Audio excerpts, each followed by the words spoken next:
جس میں بہت بڑے بڑے ماڈرن جو آج کے پرنسپلز، وہ پرنسپلز طے کیے گئے تھے.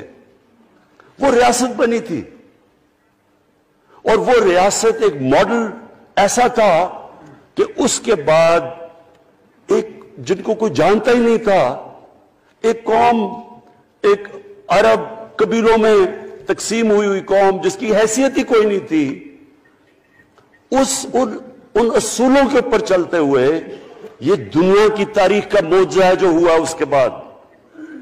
یہ میں نے شفقت محمود کو کہا بھی ہے کہ ہمارے بچوں کو ہر سکول، چاہے وہ انگلش میڈیم، چاہے اردو میڈیم، چاہے دینی مدرسے، سب کو 8، 7، 8 اور 9 کلاسز میں باقاعدہ سبجیکٹ پڑھائیں کہ نبی صلی اللہ علیہ وسلم کی جو زندگی تھی اور جو مدینہ میں کیا وہ کیا تھی.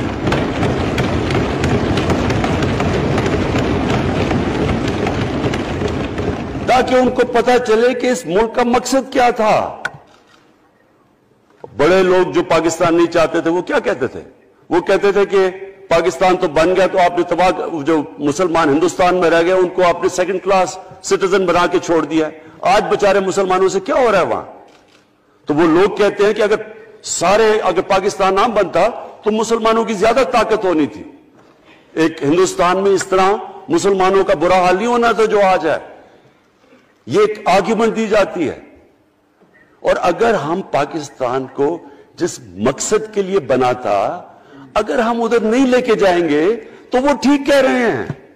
یہ تو نہیں تھا کہ وہاں ٹاٹا برلا تھے جو اربوں پتی اور یہاں یہ شریف اور زرداری اربوں پتی بن جائے. اس لیے تو نہیں پاکستان بنا تھا. یہ بڑی ہمیں ری الائن کرنا چاہیے اپنے نظریے کی طرف.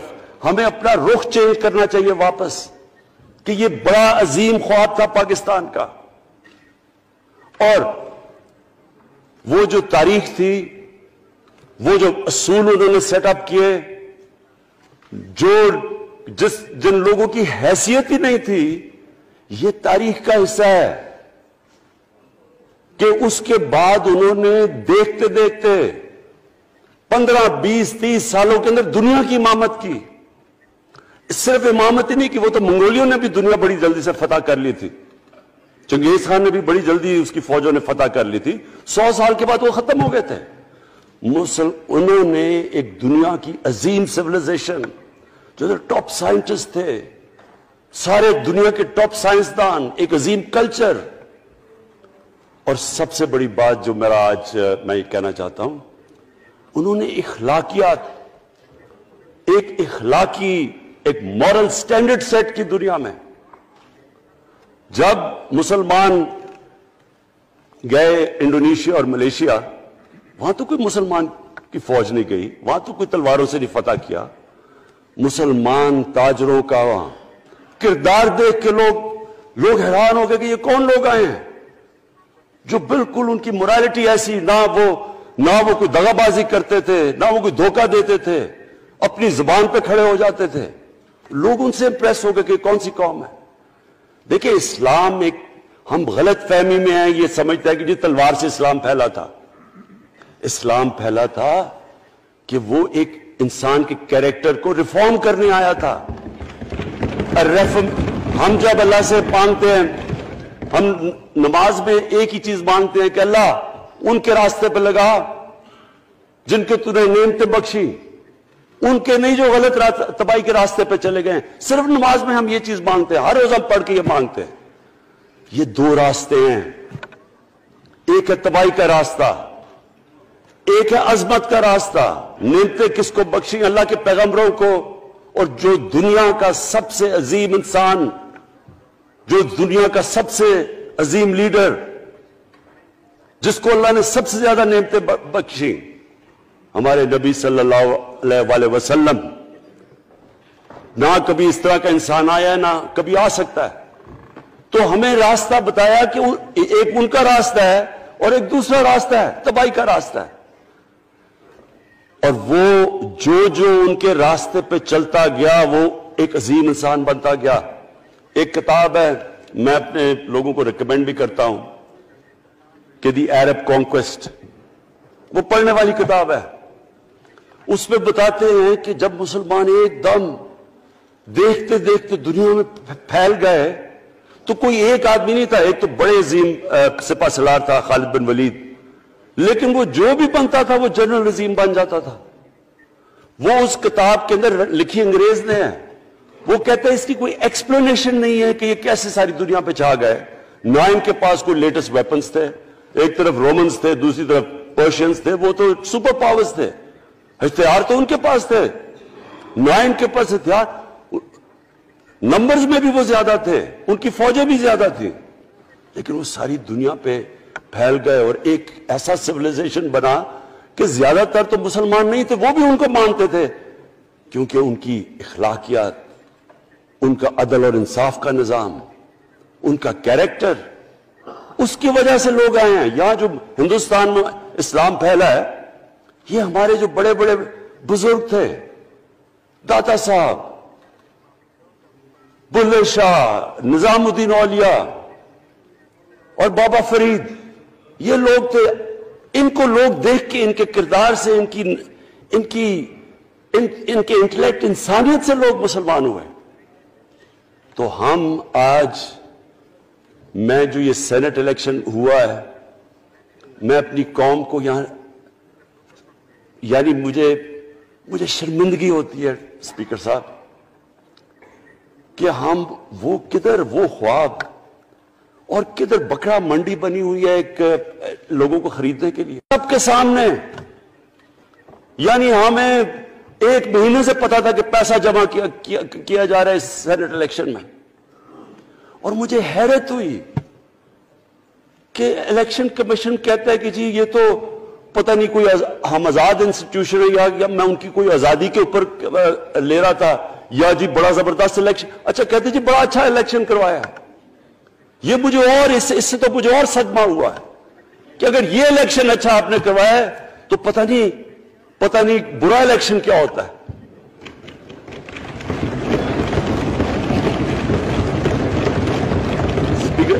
اسپیکر صاحب یہ دیکھیں، مجھے یہ افسوس یہ ہوتا ہے کہ ہم ایک چیز سمجھتے نہیں ہیں۔ ہم کہتے ہیں جی ہمارے معاشی حالات بہت برے ہیں، دیکھیں جی ہماری ڈیفیسٹ تھے، یہ ہمارے کرنٹ اکاؤنٹ، یہ جو بھی ہم کہتے ہیں قرضے چڑھے ہوئے ہیں۔ یہ جو قرضے چڑھے ہوئے ہیں یہ ایک بیماری کے سمٹمز ہیں، بیماری کچھ اور ہے۔ اخلاقی طور پہ ہماری قوم کو تباہ کیا ہے، پھر معاشی تباہی آتی ہے۔ آج مجھے ایک ملک کا بتا دیں جس کی اخلاقیات اوپر ہو، جن کے مورل سٹینڈرڈز اوپر ہوں اور وہ غریب ہو، ایک ملک مجھے بتا دیں، اور کوئی ملک مجھے بتا دیں جتنا مرضی پیسہ ہو، وسائل ہو، سب کچھ ہو، لیکن وہاں کی بھی جو لیڈرشپ کرپٹ ہو، وہ مجھے بتا دیں کہ اس میں خوشحالی ہو۔ دیکھیں یہ ساتھ ساتھ جاتا ہے۔ اس وقت کیا ہوا تھا مدینہ کی ریاست میں؟ کیا انہیں کوئی سونا تیل مل گیا تھا؟ کیا ہوا تھا؟ کوئی ان کے پاس کوئی پیسے آ گئے تھے؟ کیسے وہ اوپر اٹھ گئے تھے؟ کوئی انہوں نے قرضے لیے تھے؟ کس طرح اٹھے تھے اوپر؟ دنیا کے عظیم لیڈر نے ان کی اخلاقیات اٹھا دی تھی۔ صادق اور امین،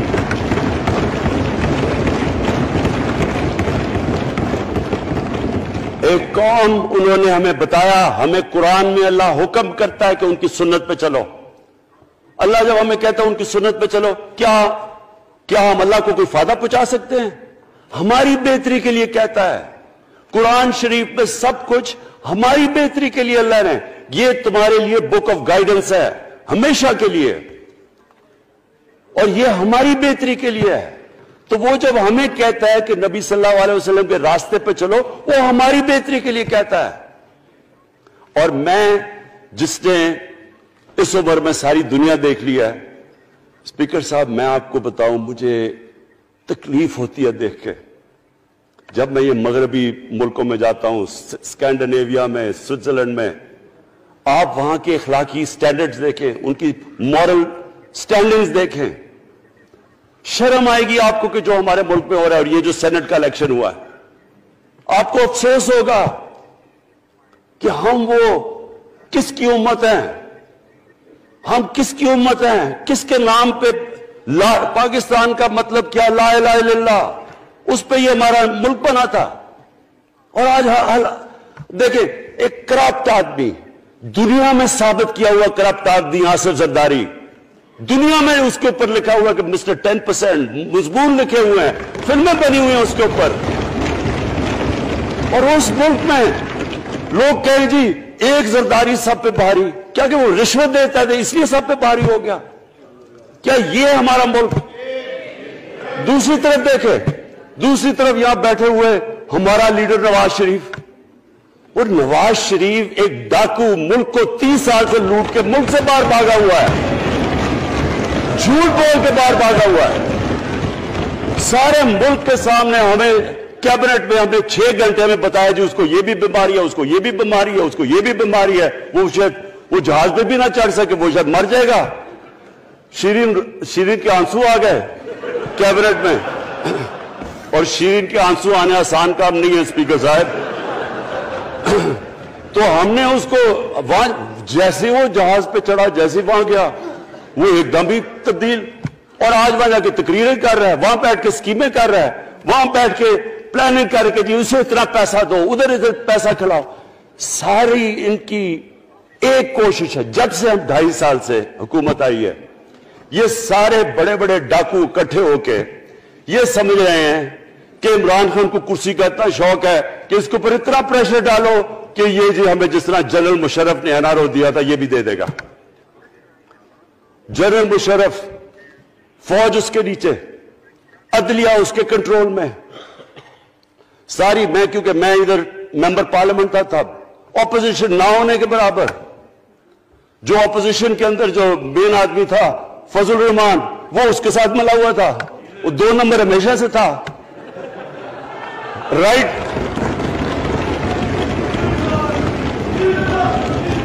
اور وہ آدمی جس کے پیچھے امریکہ ان کی جنگ لڑا تھا، سب کچھ، وہ ان کے پریشر میں آ کے ان دونوں کو NRO دیا، اور اتنا بڑا اس ملک کے اوپر اس نے جرم کیا ہے۔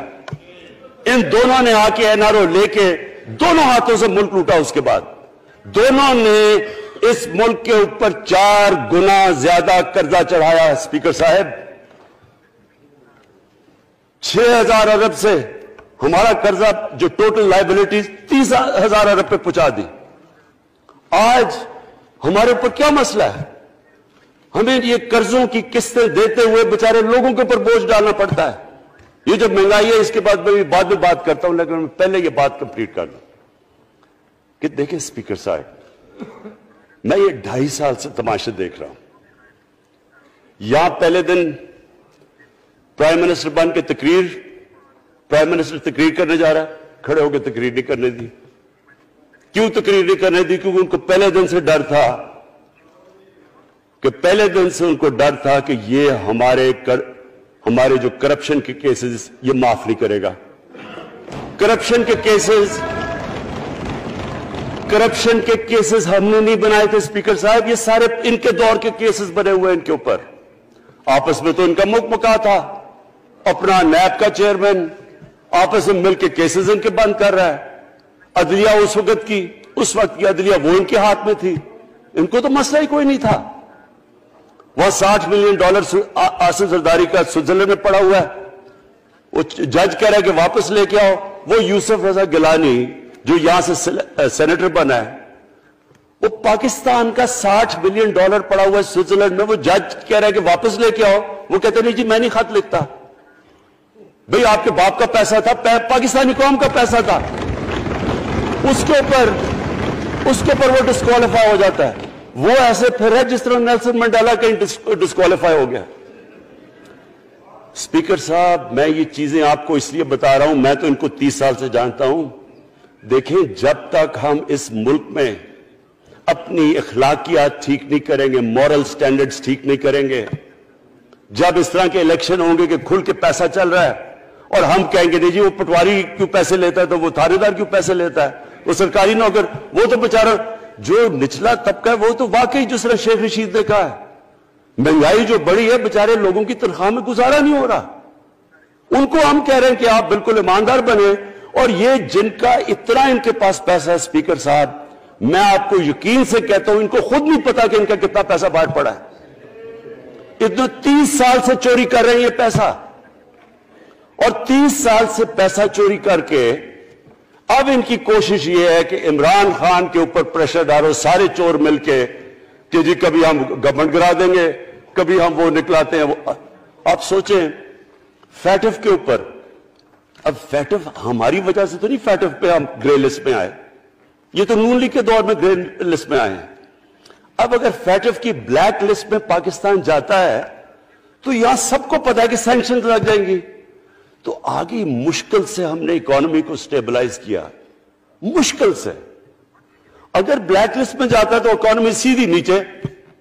آج جو لوگوں کو مشکل پڑی ہوئی ہے، اور مشکل پڑی ہوئی ہے ہمارے لوگوں کو مہنگائی کی، اس کی وجہ یہ ہے کہ ہمارا روپیہ جو تھا تقریباً 107 روپے کا، آج 160 روپے کا۔ تو جب روپیہ گرتا ہے تو ساری چیزیں باہر سے مہنگی ہو جاتی ہیں، پٹرول، ڈیزل، بجلی۔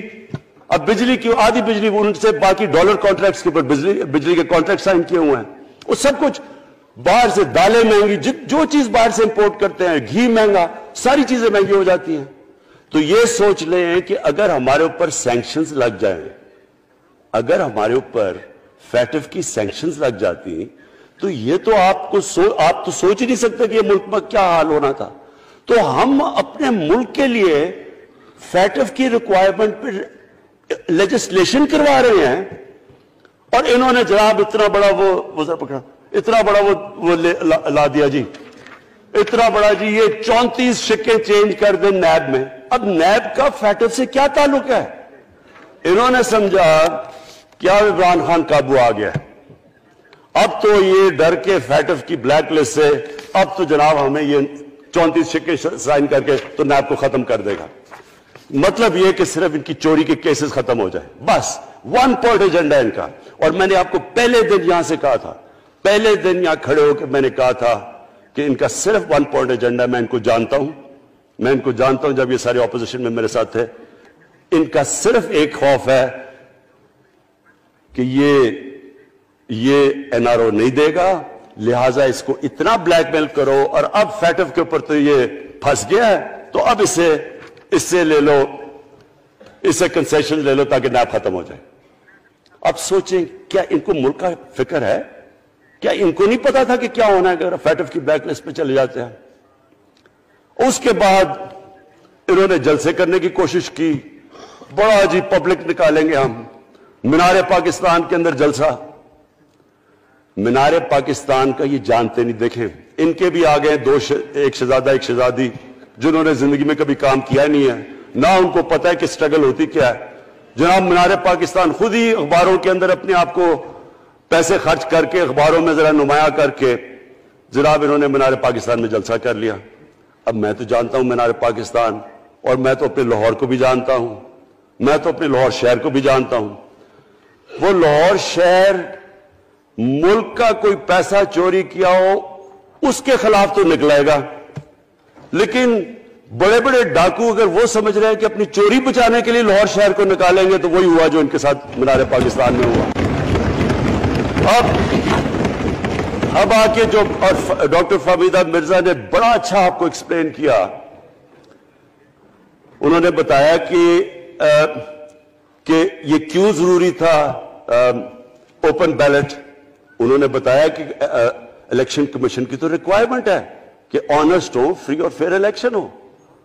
تو انہوں نے 2008 میں چارٹر آف ڈیموکریسی میں کہا ہوا کہ جی اوپن بیلٹ ہونی چاہیے، دونوں پارٹیز نے۔ اور اس کے بعد ایک دم وہاں سے دونوں سب ادھر سے بھاگ کے اور کہتے نہیں جی خفیہ بیلٹ ہونی چاہیے۔ میں نے تب کہہ دیا کہ خفیہ بیلٹ کا ایک مقصد تھا، سارے مل کے کوشش کریں گے کہ حفیظ شیخ کو ہرائیں، اور وہ جو آدمی جیتا ہے پاکستان کا کرپٹ ترین آدمی۔ میں ایک چیز آپ کو آج کہتا ہوں، یوسف رضا کے آپ صرف ایسٹس دیکھ لیں، پرائم منسٹر بننے سے پہلے تھے اور اس کے بعد کیا ایسٹس ہیں، بس ایک چیز دیکھ لیں، کوئی آپ کو کچھ کرنے کی ضرورت نہیں ہے، آپ کو پتا چلے گا انہوں نے اس نے کیا کیا اپنے زمانے میں۔ تو اس کو لا کے یہاں بٹھا کے تو جناب انہوں نے سارا پیسہ لگا کے، اور ہمیں سب پتا تھا کیا ہو رہا ہے، اور اس کو جا کے جناب انہوں نے ہروا دیا حفیظ شیخ کو۔ اب کیا پیغام گیا سارے ملک میں؟ اس کا میں نے کیوں یہ آج ووٹ آف کانفیڈنس لی ہے، اس کا کیا پیغام گیا دنیا میں؟ سارے لوگوں کے سامنے اوپن ہارس ٹریڈنگ، لوگوں کو راتوں کو کال کر رہے ہیں، یا میں تو خاص داد دینا چاہتا ہوں، میرے ممبرز بیٹھے ہیں، خواتین بیٹھی ہیں جن کو کالیں گئی ہیں رات کہ جی 2 کروڑ سے ریٹ شروع ہوگا، ہم اب آپ کو آگے پیسے دیں گے، ان کو ساروں کو پیسے آفر کر رہے ہیں۔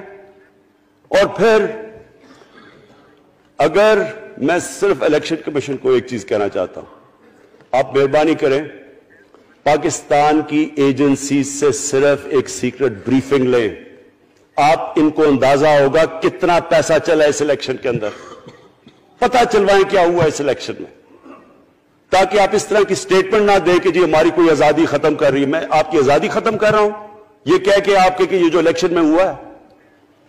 اسپیکر صاحب، میں آج اس اوکیزن کے اوپر، کیونکہ مجھے اس پہ کافی، میں 2.5 سال یہ بڑی چیزیں برداشت کرتا رہا ہوں، اور میں اس لیے صبر سے کرتا رہا ہوں کیونکہ ملک اتنا ہمارا مشکل میں ہے۔ جو ہمیں ٹائم ملا جب میری گورنمنٹ آئی، میں آپ کو یقین سے کہتا ہوں کہ ساری زندگی میری تو سٹرگل میں گزری۔ جو بھی آپ انسان کسی چیز میں کمپیٹ کرتا ہے، اگر آپ نے ملک میں اپنے سب سے ٹاپ 11 کھلاڑیوں میں پہنچنا ہے تو ایک بہت سارے ملک میں مقابلہ کر کے آپ وہاں پہنچے، اس میں بڑی سٹرگل ہوتی ہے، اونچ نیچ ہوتی ہے بڑی۔ اور پھر اگر آپ کو دنیا کے لیول پہ آپ کو اپنا، اگر آپ نے آپ کو منوانا ہے، اس کی اور ایک سٹرگل ہوتی ہے۔ اور میری اس سے زیادہ بڑی سٹرگل تھی کہ ایک آدمی جا کے ہاسپٹل بنانے کی کوشش کرے، اور وہ بھی کینسر ہاسپٹل، تو ایک وہ بہت بڑی سٹرگل تھی۔ پھر پالیٹکس میں لمبی سٹرگل رہی ہے، اکیلا تھوڑا سے لوگوں کے ساتھ شروع ہوا تھا، اور سٹرگل کر کے 14-15 سال تو مذاق اڑتا تھا میرا، سارے ہنستے تھے جب نام سنتے تھے میرا، تو ایک سٹرگل کر کے یہاں پہنچا ہوں۔ جو یہ 2.5 سال میں اسپیکر صاحب میں نے سٹرگل کی ہے، یہ میری زندگی کی سب سے مشکل سٹرگل تھی۔ اور کیوں مشکل تھی؟ کیونکہ جو یہ 10 سال میں اس کو ڈیکیڈ آف ڈارکنس کہتا ہوں، ایک ایک انہوں نے ادارہ تباہ کیا۔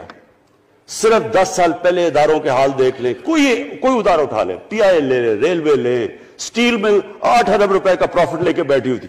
8 ارب روپیہ سٹیل مل میں پروفٹ تھا جب تک کہ زرداری نے ہاتھ نہیں مارا اس کو۔ اپنا وہ ریاض لال جی فرنٹ مین رکھ کے ہمارے سامنے، میرے پاس آئے لوگ چیمبر والے، انہوں نے کہا جی یہ سٹیل مل سستی بلٹس اس کو بھیجا، اس کے تھرو پیسے دے رہا ہے، وہ سٹیل مل آج بند پڑی ہے۔ ایک ایک ادارہ انہوں نے تباہ کیا، بھرتیاں کی لوگوں کی، وہ ادارے اتنے بڑے بڑے ہو گئے ہیں کہ وہاں پینشنز اتنی آ گئی ہے کہ کچھ بچتا نہیں ہے سیلریز اور پینشن کے بعد کے ادارے کو ٹھیک کر سکے۔ ایک ایک ادارہ تباہ کیا۔ ملک کا سب سے بڑا جو کرنٹ اکاؤنٹ ڈیفیسٹ، جس کے اوپر سارا پریشر پڑتا ہے، اگر آپ کا کرنٹ اکاؤنٹ یعنی کہ ڈالر زیادہ ملک سے باہر جا رہے ہیں اور کم اندر آ رہے ہیں تو پریشر روپے پہ پڑتا ہے، وہ گر جاتا ہے۔ تو وہ میں آپ کو بتا، جب روپیہ گرتا ہے تو غربت پھیل جاتی ہے ملک میں۔ تو سب سے بڑا current account deficit, fiscal deficits جو کہ آپ کی آمدنی اور خرچے، وہ بڑا ڈیفیسٹ، سارے ادارے خسارے میں۔ پاور کانٹریکٹس جو انہوں نے سائن کیے اسپیکر صاحب، یہ عمر ایوب آپ کو بتائے گا، وہ یعنی ایسے لگ رہا تھا کہ کسی دشمن نے آ کے ایک ملک کو نقصان پہنچانے کے لیے پاور کانٹریکٹ سائن کیے۔ ان کے اندر وہی پاور پروجیکٹس آپ کہیں اور دیکھ لیں، کسی اور ملک میں، بلکہ اپنے ملک میں دیکھ لیں، اور وہ دیکھیں کہ انہوں نے کس پیسے بنائے، وہ کس پیسے پہ۔ گیس کا کانٹریکٹ سائن کیا ہم نے آ کے اسی ملک سے 30% کم پیسے پہ گیس کا کانٹریکٹ سائن کیا، ان کا ہی کانٹریکٹ چینج کیا۔ ساری گورنمنٹ جب اوپر سے پرائم منسٹر لگا ہوا پیسے بنانے، پرائم منسٹر ایک نوکری کر رہا ہے کس کے لیے؟ ایک دبئی کی کمپنی کے لیے۔ کبھی دنیا میں سنا ہے اس طرح؟ کبھی یہ مذاق سنا ہے جی کہ ملک کا پرائم منسٹر کسی دنیا کو دبئی کی کمپنی کے اندر نوکری کر رہا ہے؟ ادھر سے یہاں ڈیفنس منسٹر، ان کا فورن منسٹر، وہ دبئی کی کمپنی سے نوکری کر رہا ہے۔ اور وہ ایک انٹیریئر منسٹر، وہ کوئی سنا ہے سنتری بنا ہوا تھا کسی سعودی عربیہ کی کمپنی میں، مجھے نہیں پتا. کبھی یہ سنا ہے یہ ملک سے کسی ملک سے ایسا مذاق ہوا ہے؟ یہ سارے طریقے تھے اس ملک سے پیسہ منی لانڈر کر کے باہر لے جانا. آج مجھے یہ بتائیں، میں یہ جو سارے ہماری اپوزیشن ہے، میں ان سے سوچتا ہوں، میں کئی دفعہ ان کی شکلیں دیکھ کے پوچھتا ہوں ان سے کہ کیا آپ واقعی سمجھتے ہیں کہ آپ دونوں کے لیڈر ایماندار ہیں؟ کیا یہ واقعی سمجھتے ہیں کہ ان کی جو یہ دولتیں بنی ہیں یہ ایمانداری سے بنی ہیں؟ یعنی کیا ان کو کوئی ملک کی فکر نہیں ہے کہ یہاں کا پیسہ، کہ ان کے بیٹے ہیں، میں تو یہ بتائیں 3 دفعہ ملک کا پرائم منسٹر، اس کے دونوں بیٹے باہر بیٹھے ہوئے ہیں. میں لندن کو جانتا ہوں اسپیکر صاحب، وہ اربوں اربوں روپے کی پراپرٹی ہے، وہاں کے بڑے بڑے رئیس ان ایریاز میں نہیں رہ سکتے جدھر ان کے 2 بیٹے رہ رہے ہیں. ملک سے